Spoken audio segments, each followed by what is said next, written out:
ফরজ নামাজে প্রথম 2 রাকাতে আমি যদি শুধু সূরা ফাতিহা পড়ি তাহলে আমার নামাজ হবে? খুবই গুরুত্বপূর্ণ একটা প্রশ্ন করেছেন ভাই আপনি, যে ফরজ নামাজের প্রথম 2 রাকাতে যদি কোনো মুসল্লি বা ইমাম যদি শুধু সূরাতুল ফাতিহা পড়ে, অন্য সূরা যদি না মিলায়, তাহলে তার নামাজ হবে, কিন্তু তার সাহু সিজদা করা ওয়াজিব হবে। সাহু সিজদা করা ওয়াজিব হবে, কারণ প্রথম 2 রাকাতে সূরাতুল ফাতিহার সাথে সূরা মিলানো হলো ওয়াজিব। কারণ আপনি একটা ওয়াজিব লঙ্ঘন করেছেন। কি লঙ্ঘন করেছেন? ওয়াজিব লঙ্ঘন করেছেন। এর কারণে আপনাকে অবশ্যই সাহু সিজদা দিতে হবে।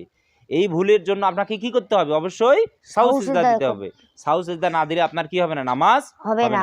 কারণ আলহামদুর সাথে সূরা মিলানো কি ওয়াজিব। এটা না করলে আপনার কি হবে না? কখনো নামাজ হবে না। এই ওয়াজিবটা ছুটে যাওয়ার কারণে আপনাকে অবশ্যই নামাজ শেষে আপনাকে সাহু সিজদা দিতে হবে।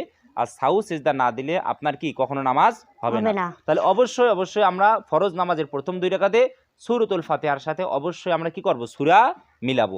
অর্থাৎ আরেকটা করে আমরা সূরা পড়বো। ধরেন আপনি প্রথম রাকাতে আলাম তারা মানে সূরাতুল ফাতিহা পড়ার পর সেখানে আলাম তারা পড়লেন, এবার পরের রাকাতে আপনি সূরাতুল ফাতিহার সাথে আরেকটা সূরা মিলালেন, ইন্না আতাইনা বা কুল হু, তাহলে কি আপনার নামাজ হয়ে যাবে।